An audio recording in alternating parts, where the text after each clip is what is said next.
텅 리넛 코코넛. 자연환경이 우리 아이들에게 어떠한 영향을 미치는지 궁금하시다면 끝까지 봐주세요.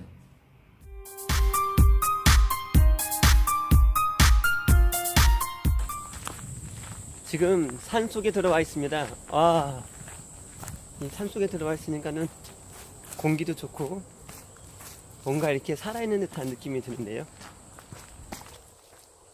네, 여러분들도 가끔 시간 되시면 이렇게 산속에도 한번 들어와 보시고 이 자연을 만끽해 보는 시간을 갖는 것도 좋은 것 같습니다. 오, 네. 야, 이제 벌써 단풍이 나뭇잎이 조금씩 물들기 시작했습니다. 카메라에는 잘 안 나오는 것 같은데, 네. 초록색 자연 색깔을 보니까 이 마음이 편안해지고, 그리고 눈도 편안해지는 것 같아요. 아휴, 힘드네. 요즘에 운동을 안 했더니, 와, 네, 경치가 좋습니다. 보여드릴까요? 나뭇잎도 벌써 이렇게 물르기 시작했어요. 벌써 이제 가을이라는 뜻이겠죠. 네, 보기만 해도 좋지 않습니까? 이 자연의 경치라는 거. 네. 조금 더 올라가 보도록 하겠습니다.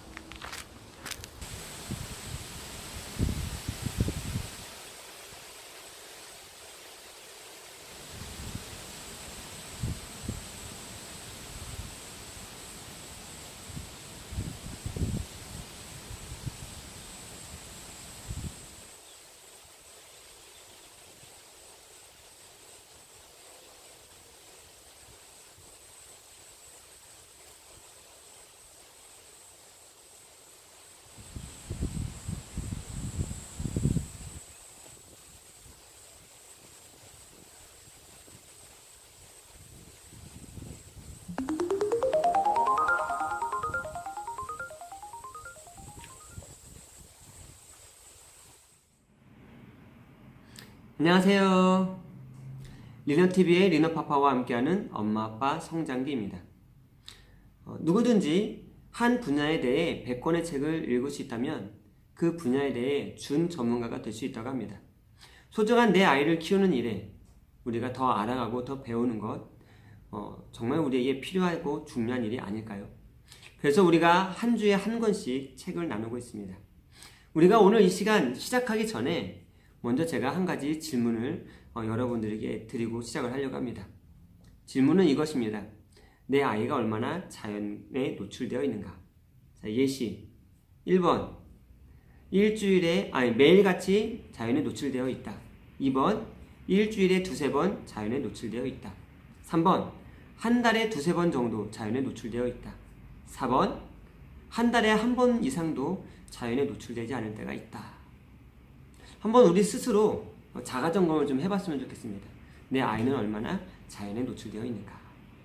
우리가 오늘 나눌 책은 지난주에 제가 미리 말씀드렸던 그 책입니다. 자연에서 멀어진 아이들. 자연에서 멀어진 아이들. 여기 아래에 써있는 글을 제가 읽어드릴게요. 자연 결핍장애를 최초로 명명하고 그 폐해를 집중적으로 분석한 책이다 라고 말합니다. 자연 결핍장애라는 말을 제일 처음 언급한 책이에요. 그 이유 하나만으로도 이 책 충분히 읽을 만한 가치와 이유가 있겠죠. 여기 뒤에 보면 이 책 내용에 대한 그런 아주 일백유명한 요약이라고 할까요? 이렇게 표현하고 있어요. 이 책에 대해서. 소아마비, 과잉행동과 주의력 결핍, 감각의 둔화 등은 바로 자연 결핍의 그 원인이 있다. 앞선 세대처럼 아이들이 자연을 접하며 자랄 수는 없을까? 이제 자연 결핍 장애로부터 우리 아이들을 구해야 할 때다. 자연 결핍 장애로부터 우리 아이들을 구해야 할 때 우리는 어떻게 자녀들을 양육하고 있습니까? 우리가 먼저 왜 우리 아이들은 자연과 멀어져 갈 수밖에 없는가를 생각해 보는 게 중요하겠죠. 왜 우리 아이들은 자연에서 멀어질 수밖에 없는가? 왜 자연에서 놀지 않고 밖에서도 놀지 않는 이유가 뭘까? 크게 네 가지를 한번 생각해 볼 수 있는데요. 첫 번째로는 바쁨일 것입니다. 저희 아이들도 요즘에 너무 바빠요. 큰아이 같은 경우는 집에 들어오면 저녁 7시입니다. 그렇게 나이가 많지도 않은데 초등학생인데도 그 하루 스케줄이 있어요. 그 스케줄이 뭐 이렇게 공부하면 하고 타이트한 스케줄이 아니에요. 그런데도 불구하고 그 스케줄을 맞추는데 저녁 7시 들어옵니다. 학교 끝나고 지하가동센터 갔다가 태권도 하고 그리고 오는데 저녁 7시. 너무 바빠요. 요즘 아이들이 이렇게 바쁩니다. 바빠서 자연으로부터 멀어지는 것 같아요. 그리고 바깥에서 놀 수 있는 시간도 점점 줄어드는 것 같습니다. 이렇게 바쁜 게 첫 번째 이유인 것 같고요. 두 번째는 안전. 일단은 아이들끼리 나가면 바깥에 나갔을 경우 뭐 여러 가지 문제가 있겠죠. 일단은 안전. 요즘에는 이 납치나 그런 불미스러운 일들이 많이 있지 않습니까? 뭐 아는 사람도 납치해 가서 뭐 살인 사건 나고 이런 뉴스를 들으면 자연에 아이들을 내보내는 게 또 걱정이 되기도 하죠. 그리고 또 다칠 수 있잖아요. 요즘 아이들은 이렇게 가다가 넘어져서 무릎에 피가 나도 많은 부모님들이 상당히 가슴 아파하십니다. 이런 안전, 다칠까봐 또는 뭐 신변에 어떤 위험이 생길까봐 이런 안전적인 요소 또는 건강도 마찬가지죠. 뭐 요즘에는 햇빛 알레르기나 또 겨울에 찬바람 불 때는 감기에 걸릴 수도 있으니까 그래서 이제 바깥에 나가지 못하고 또 자연 속에 들어가는 걸 꺼려하는 경우도 있습니다. 세 번째로는 자연에 대한 무지. 그러니까 자연이 우리 아이들에게 얼마나 필요한지 그리고 어떠한 좋은 영향을 미치는지 자연과 멀어지면 우리 아이들에게 어떠한 해로운 영향이 있는지 모르는 거죠. 그리고 자연이 얼마나 우리에게 아름답고 신선하고 풍요로운 곳인지를 우리가 알지 못하는 무지. 바로 여기에서부터 이 자연과 가까이 가지 않으려고 하는 모습들, 밖에 나가서 노는지 못하는 모습들이 생기지 않는가. 이 책에서 소개하고 있는 부분이에요. 네 번째로는 이 책에서는 자연에 대한 사랑이라고 합니다. 애정결핍. 자연, 애정, 결핍. 자연을 사랑하고 자연을 좋아하고 또 자연을 기뻐한다면 또 자연에 나가고 싶겠죠. 근데 그렇지 못한 거예요. 자연에 대해서 별로 사랑하지 못하고 하다못해서 신발이 더러워지고 옷이 더러워지는 것 자체도 싫어하시는 부모님들 또 아이들 있죠. 그래서 이런 부분 때문에 자연에서 점점 멀어지고 있는 건 아닌가. 저도 우리 아이들이 그 쿠션처럼 이렇게 쫙 포장되어 있는 놀이터와 모래 놀이터, 그러면 쿠션처럼 포장되어 있는 놀이터에서 노는 걸 선호합니다. 근데 사실은 아이들의 인성이나 육체적인 건강을 생각한다면 잘 관리된 놀이터에 한해서 그 모래 놀이터에서 노는 게 아이들에게 훨씬 건강하다고 합니다. 근데 저도 더러워지잖아요. 옷이 더러워지는 것부터 일단은 또 뒤 처리를 해야 되는 걸 또 힘들어하고 그래서 아이들을 그렇게 자연에서 마음껏 놀지 못하게 하는 모습도 저 스스로도 이렇게 발견하게 되고요. 그리고 아이들의 신변이나 건강, 저희도 아이들이 좀 건강에 좀 약한 부분이 있습니다. 모기에 물리면 많이 붓거나 아니면 겨울에 감기에 잘 걸린다든가 그래서 자연에서 마음껏 놀지 못하게 했던 모습들이 있었던 것 같아요. 근데 이 책을 보고선 이 자연 속에서 아이들이 노는 게 얼마나 중요한가 그런 것들을 많이 생각하게 됩니다. 자, 그러면 왜 우리 아이들은 자연과 가까이 해야 되는가? 자연과 멀어진 아이들은 어떠한 문제가 있는가? 우리가 함께 이 책에서 말하고 있는 그 내용들을 또 이 책을 중심으로 함께 나눠봤으면 좋겠습니다. 오늘도 변함없이 세 가지만 나눠보려고 해요. 이 책에서 정말 많은 것들을 상세하게 많은 정보들을 담고 있습니다. 여러분들도 기회가 되시면 한번 직접 읽어보시길 권장하고요. 그리고 좀 두껍긴 합니다. 네, 좀 두껍긴 해요. 그런데 제가 여기 있는 걸 다 다룰 수는 없고 딱 세 가지만 제 주관적으로 한번 마음에 남았던 것, 도움이 됐던 것들을 함께 나눠봤으면 합니다. 첫 번째로는 이 자연과 함께하는 것이 아이들의 건강에 좋은 영향을 끼친다라는 겁니다. 이 건강에는 육체적인 건강, 또 정신적인 건강 두 가지 다예요. 자연에서 논다면 당연히 몸으로 놀게 되겠죠. 몸으로 놀게 되어지면서 근력적으로도 그렇고 또 건강해진다는 겁니다. 집에서 아이들이 게임하고 TV만 본다면 비만이 될 확률이 아마 높아질 겁니다. 그런데 이렇게 자연에서 아이들이 몸으로 놀게 되어진다면 비만이 되어질 확률은 급격히 낮아질 겁니다. 이렇게 몸으로 노는 아이들, 그 아이들이 아무래도 육체적인 건강에 많은 도움을 얻게 되겠죠. 또한 정신적인 건강에도 많은 도움을, 또 많은 영향을 줍니다.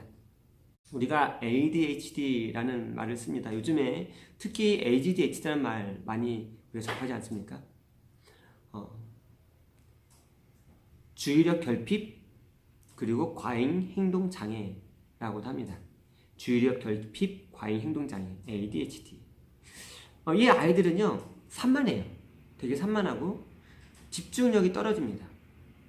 그리고 무슨 지시사항에 대해서 이야기하면 그걸 주의 깊게 듣지 못하고 또 그것을 제대로 실천하지 못합니다. 이행하지 못해요.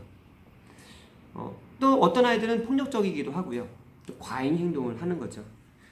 이런 아이들. 근데 이런 아이들을 병원에서 치료하기 위해서 쓰는 방법이 있는데 무슨 방법을 쓰냐면 각성제를 씁니다. 니코틴 또는 필로폰 또는 코카인 또는 카페인 뭐 이런 게 각성제 어떤 그런 부분인데요. 그와 비슷한 효과, 그런 비슷한 작용을 합니다.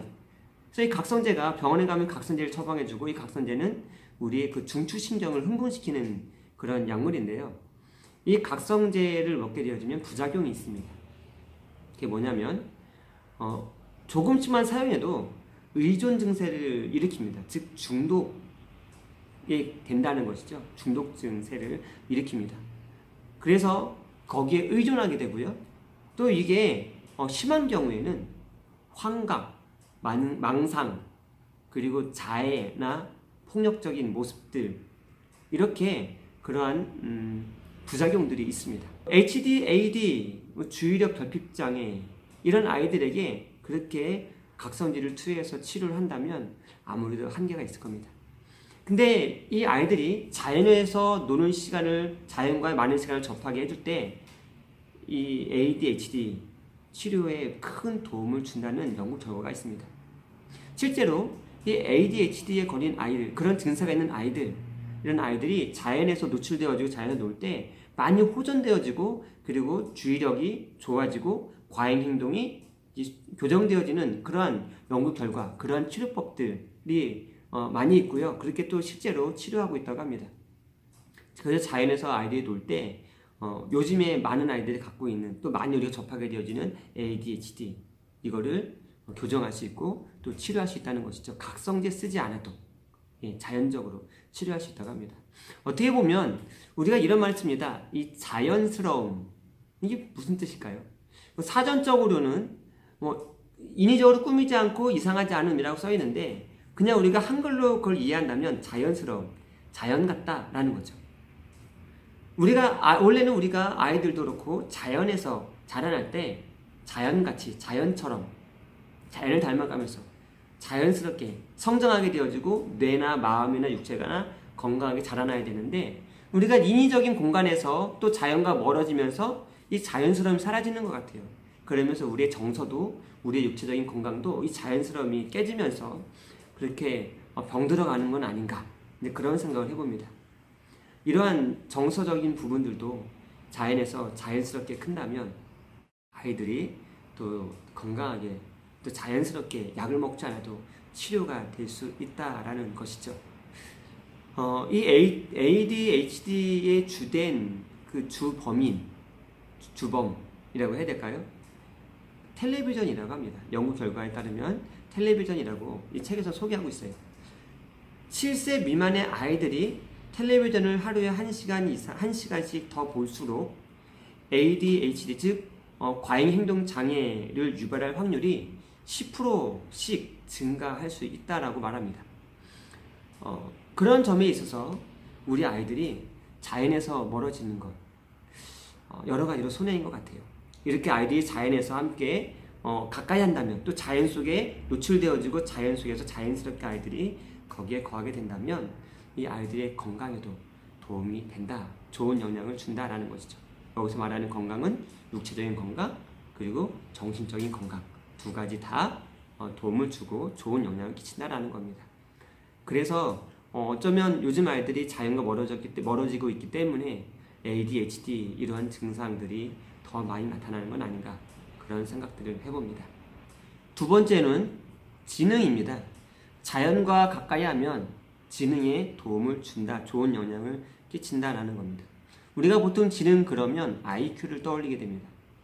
이 IQ가 높은 아이들이 모든 영역에 있어서 획일적으로 우수하다, 이제 이러한 이론인데요. 이러한 이론에 반대하는 많은 지능 이론들이 있습니다.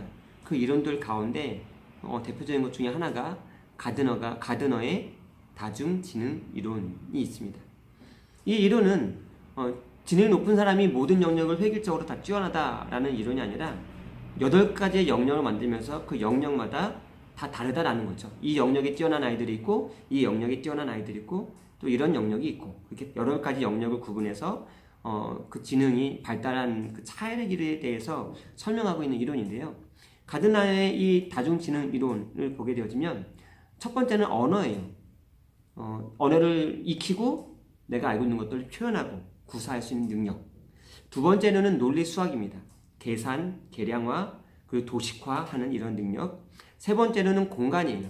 내적, 외적 이미지나 그 공간에 대해서 이해하고 그리고 그것을 재해석하고 재창조하고 하는 공간. 그리고 네 번째로는 신체 운동. 신체 운동은 내 몸이나 어떤 대상을 조작할 수 있는 능력이에요.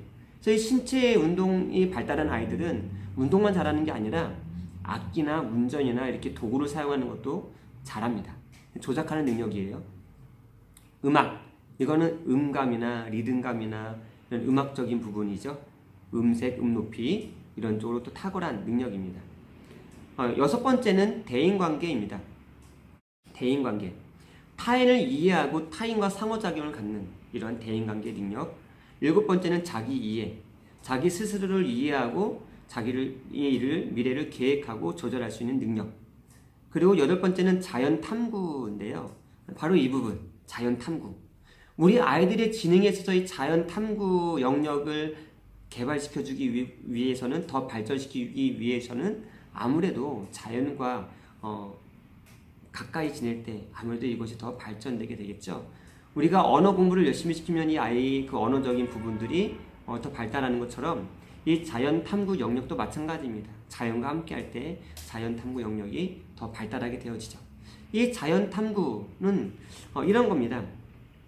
자연을 이해하고 그리고 자연을 구분하고 새, 공기, 나무, 벌레 이런 구분하고 그리고 이렇게 관찰력이 좋아집니다.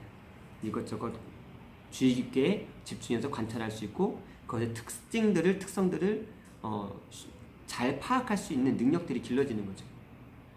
그리고 자연을 잘 이해하게 되어집니다. 근데 그게 자연만 이해해지는 게 아니라 이런 사회에서도 이런 상황들, 주변의 환경들을 잘 이해할 수 있는 능력이 자연과 함께 할 때 거기서 길러진다고 합니다. 식별력, 구분하는 것도 어떤 자연만 잘 구분하고 자연만 잘 식별하는 게 아니라 자동차나 또는 아파트나 이런 것들도 잘 식별하고 구분할 수 있는 능력들이 생긴다고 해요. 위기감지력, 이 자연 속에 있다가 보면 여러 가지 상황들을 만나지 않습니까?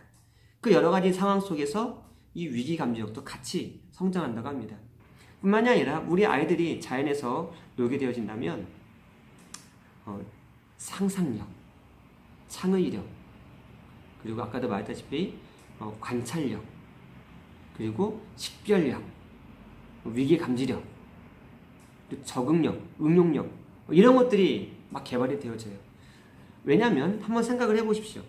자연 속에서 가면 모든 것이 다 놀 재료들입니다. 그 수많은 재료들을 가지고 상상을 하면서 그것을 가지고 노는 거예요. 예를 들어서 나뭇가지와 돌멩이로 배를 만들어 보기도 하고, 또 곤충들을 수집해 보기도 하고, 집을 만들어 보기도 하고, 그러다 보면 상상력이 당연히 좋아지겠죠. 창의력도 좋아지겠죠. 또 거기에서 여러 가지 위기의 상황을 만나기도 하겠죠. 모기를 만난다든가, 또는 뭐 여러 가지 그런 상황 속에서 돌에 넘어질 뻔한다든가, 그러면서 위기 감지력도 좋아지고요. 그리고 그런 자연 환경 속에서 적응을 해야 되니까 적응력도 좋아지고 응용력도 키워집니다. 다 응용하는 거잖아요. 집에서 레고블록 가지고 노는 아이와 자연 속에서 그 수많은 재료들을 가지고 조합해서 노는 아이, 이거는 정말 이 지능 개발에 있어서 또 놀이의 그 질에 있어서 천지 차이다라는 겁니다. 이렇게 자연과 함께 할 때 우리 아이들이 지능에 좋은 도움을 준다는 거죠. 저희가 이번 여름에 아이들과 함께 수영장을 가지 않고요. 물놀이를 여름에 계곡을 갔어요. 계곡을 가는데 이제 아이들이 놀다가 돌멩이를 가지고 이렇게 날카롭게 칼을 만드는 그런 놀이를 하기 시작했습니다. 어떻게 보면 좀 위험할 수도 있잖아요. 근데 아이들이 이거를 놀면서 뭐라 그러냐면, 우리는 신석기 시대야. 돌을 갈아서 칼을 만들어야 돼. 그러면서 2시간, 3시간 동안 계속 돌을 가는 거예요. 돌을 갈기 위해서 어떻게 하면 빨리 갈까, 어떻게 하면 더 날카롭게 갈까, 그러면서 깨보기도 하고, 돌에다 갈아보기도 하고, 울퉁불퉁한 곳에 해보기도 하고, 모래도 깔고 또 갈아보기도 하고, 이렇게 저렇게 시도를 막 해봅니다. 그러면 돌을 가는데 솔직히 아이들이 가는 거라 날카롭지 않아요. 그렇게 갈리지도 않고요. 근데도 아이들은 그렇게 조금씩 갈릴 때마다 신기해하고, 그리고 이게 내 칼이야 그러면서 막 상상의 나래를 펼치기도 하고, 그 모습을 보면서 야, 자연에서 노니까 돌멩이 하나 갖고 2-3시간을 저렇게 노는구나, 그런 생각을 해봤습니다. 집에서 논다면 그만큼의 상상력 동원하지 못할 텐데, 그런 생각을 해봤어요. 자연에서 노는 게 정말 값지구나. 근데 저도 자연 속에서 아이들을 많이 놀게끔 노출시키는 편이 아니라서 이 책을 보고 내가 좀 무지했구나라는 걸 많이 느끼게 됐고요. 당장 조만간에 아이들과 함께 산에도 한번 가봐야 되겠다, 이런 생각들을 하게 되었습니다. 한번 여러분들도 해봤으면 좋겠어요. 세 번째로, 이 책을 통해서 제가 느꼈던 것, 세 번째로는 환경의식입니다. 생태의식. 제가 이번 여름에 그 아이들과 함께 계곡을 갔다 오면서 뭘 느꼈냐면, 곳곳에, 여러분들도 아마 계곡에 가보시면 아실 거예요.